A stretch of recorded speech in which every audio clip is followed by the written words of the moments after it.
What it is, people, I'm trying to fix my hair. It is a complete and utter mess, but welcome. Screw it. I'm just going to live with this as we got it. What's going on? Look at the madman here in the car. This is a live Thursday Q&A. Boss man Joey B, and we taking the ride. How are we all doing today? I hope everybody's having a wonderful and productive night. I don't know how I'm going to survive with this my hair this way. This is ridiculous. How you feeling tonight, Joe? Good. I'm trying to share this. Joey's trying to share this. If you're with us, please feel free to like, comment, question, do everything you can as we hit traffic in the same spot. So again, if we lose you, stick around. We ain't going nowhere. We're going to be here. Just stick around and this connection will happen again, because again, we are hitting some traffic right at the spot that we absolutely despise. We were just reminiscing on some old Warriors of Wrestling shows. I don't know how many of you know how we go about things, but at the Warriors of Wrestling Training Center, we have a library, a student library of... right there, boss? It's not dying. We have a library of DVDs, Blu-ray discs, for our students to check out and take and study. And they come back with notes they take, you know, from some of the stuff that they pull. And one of the things that I happened to just throw in there just by chance was an old Warriors of Wrestling DVD, Championship Chaos, the first ever one, from year number 1 of Warriors of Wrestling. And we were just like, was there anything on there that would pass as a watchable match in the current state of Warriors of Wrestling? And we were hard-pressed to possibly find one. Maybe Latin Revolution versus Society of Ventru. Possibly B.A. Kid versus Chris Cartagena. I know my tag match against Super Cafone and Holko 100% was not fucking watchable. That was doo-doo. Wife Beaters versus Lewin Spawn, I'm sure it was a fucking brawl. Weapons. One of Kaplan's ECW style matches. Yeah. One of his amazing booking fucking choices. Match. The Woodshed match. Because, or, you know what? Let me ask you people. If I said we're going to have a Woodshed match, what would that mean to you? Answer me. Let me know what a Woodshed match sounds like to any of you guys. Because it sounds pretty ridiculous to me. I remember on the DOI they were tearing apart the Matt Kaplan bring your whips, belts, and chains match or some fucking, they were fucking making fun of it. Well, you know, Matt Kaplan was made fun of a whole lot on that website. I forgot who it was that I was just like looking at their page online with something, and they were saying that how, you know, they're glad the DOI is done because, you know, by God, it literally served nothing but just for people to just act like it was fucking high school again. Woodshed, yes, Zeno, Woodshed, as in a shed made of wood. Zeno, you could order that DVD. What's going on, Scotty? WarriorsOfWrestling.com. Please don't order that DVD. Order other ones. Championship Chaos 2000. Feel free to order all the other DVDs you want. Do not check that one. The editing is horseshit. The commentary is horseshit. I mean, but that's our 4th show. Ugh. So, I mean, we didn't know what we really were. We were talking before about ECW, how if you go on the network, they have the first 2 ECW shows. It's horrible compared to, you know, with ECW. You know, we didn't know what we were doing. And that was some dog shit, our first bunch of shows. You know what? The set Cold Fury, I thought was a pretty good show. Nick Speranzo says he thinks the Woodshed match is first man to throw his opponent into the Woodshed wins. Definitely not, I think.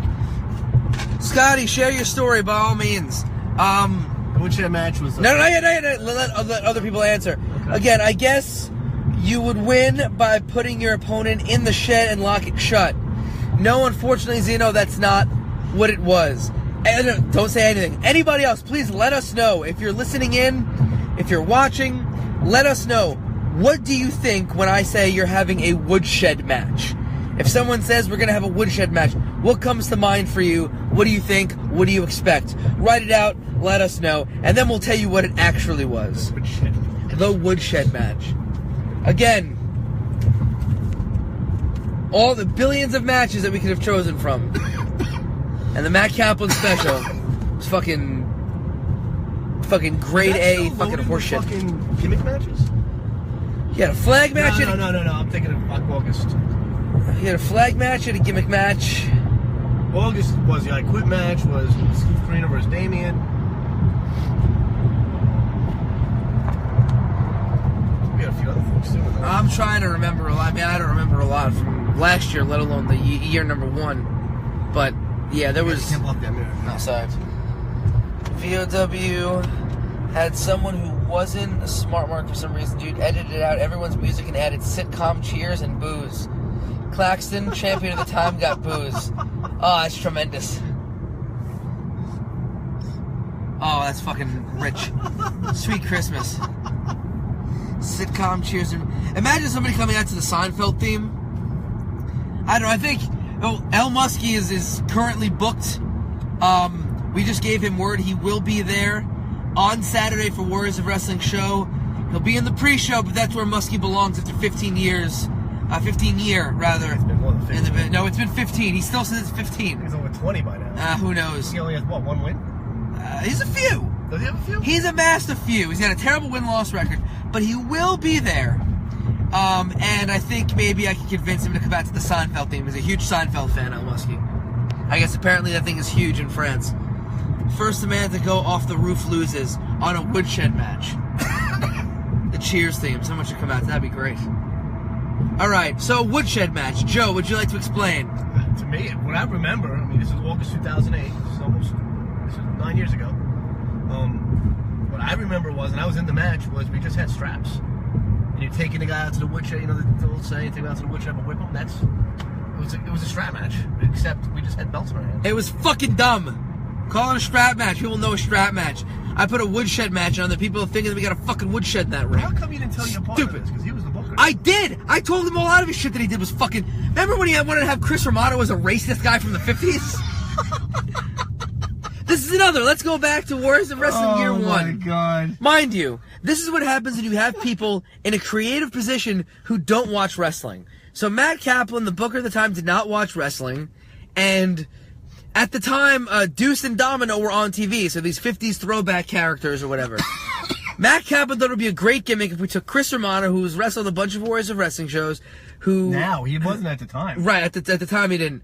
But he was at Gleason's, we all knew him from there, from Johnny Rod's, and we're like, yo, it'd be great. He comes out, and he's like the Fonz, but he's racist, and he wants to know why there's so many colored people in the locker room. I'm like, this is the dumbest fucking idea I've ever heard. Mr. C, I don't know what we're going to do about all these colored people. This is what he's thinking of. This was the helm. I was at the helm of the Warriors of Wrestling creative process early on. This is the first year. Ugh. Sweet Jesus. So Matt Kaplan comes up with racist fucking 50s guy. I think of Maximus Sex Power. Just saying. Just saying. Anyway, I digress on that. There was a lot of horseshit ideas in the opening, in the first couple of years, the first year, without a doubt. A lot of dookie. Oh man, I honestly I can't believe that I forgot about the woodshed match. The flag match made sense, but woodshed match not quite. Hey, what's going on, Dan? How are you? By God, yeah. Anyway. But speaking of also having, that DVD, I also managed to slip in, and for my own amusement, whenever I'm at the school early, or, chilling out and just want to watch something terrible to laugh at, that would be the WUW DVD that I put on. And... That's really bad wrestling. Oh my God. HBO Keon versus Benji the Clown in the opener in a fucking dog shit fest. We turned it off for the second match, actually watched some, legit stuff, and it was, by God, some wonderful stuff. Sweet Bobby G on commentary, possibly the greatest thing in the history of the business, in my opinion. Look at this jerk hopping into the ring. Fuck him. See the size of that guy? Holy Christ. He's huge. I've been in the ring with kings. You want to tell us a Bobby G story, Joe? Which one do you want to hear? Tell us a good one.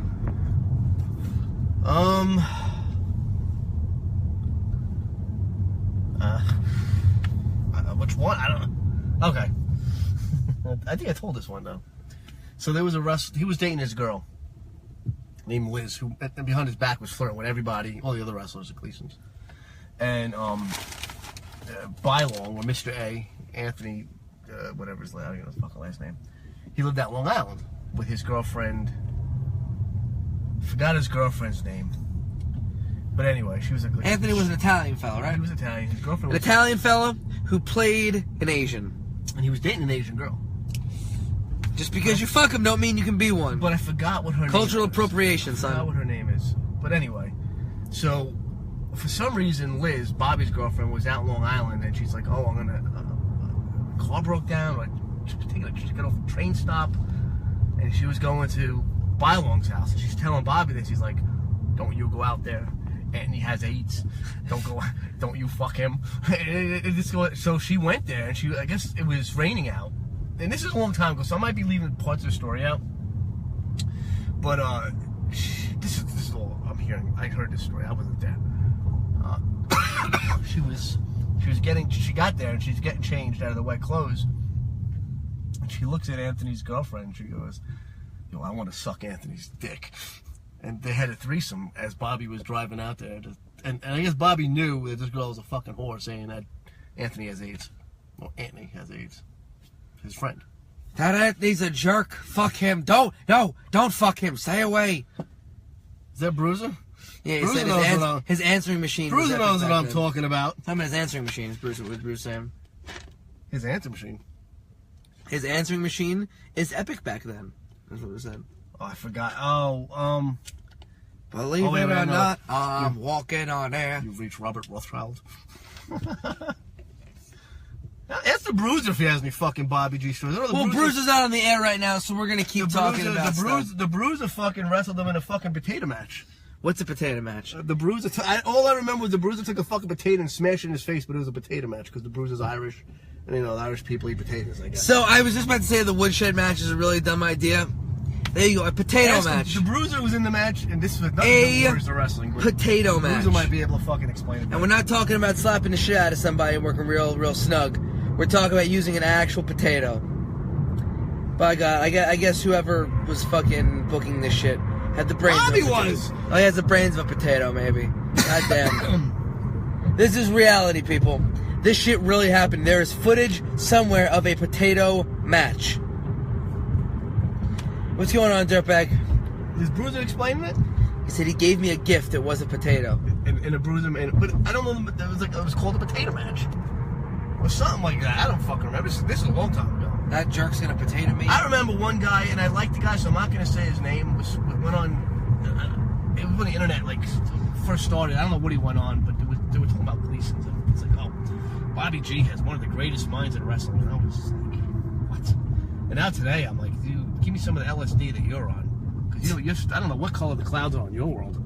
Like, Bobby G was completely clueless these matches. Now, at Gleason's, Johnny would say you got to put these guys on the show because he's got to sell tickets to have people in there. So, Paul, you gotta sell a ticket, Paul. So I understand that Bobby had to work with certain things and put everybody in the show, but the main guys on the show, like me and Flex and Smooth and BN, all them guys were stuck in nonsense too. The Monkey in the Cage and all that fucking nonsense. Why is it every week we just divulge into shitting all over Johnny Rods and Gleason's here? There's just, as always, that place is just such a fucking mess. It's amazing to me because I got a lot of buddies working out of Create Pro. And this doesn't happen there. Monkeys in cages? No, there's no monkey in a cage. You don't throw a banana in there and he goes running. There's no horse shit like that. Fucking Create Pro has, they take it fucking seriously. And the people who don't take it seriously, they don't fucking pay much mind to. They sure as hell don't let anybody do a fucking monkey in a cage gimmick. Well, the guy that was in charge was the guy that's coming up. I'm sure Flex was involved in that too. Isaiah Ruiz, who would you marry, fucking kill for female wrestlers past or present? You gotta give us people to pick. Yeah, what the fuck? Yeah. Not just gonna start naming off random people. Gotta give us 3 people. That's how that game works, homie. Yeah, Create Pro doesn't do that shit. I know Hog doesn't do that shit. Warrior certainly doesn't do that shit. But don't forget it. Gleason's the ring was in the center of the gym. Gleason's is big, it's old boxing rings, and there's a wrestling ring. The old one. I don't know how it is now. It's a new turn in a building.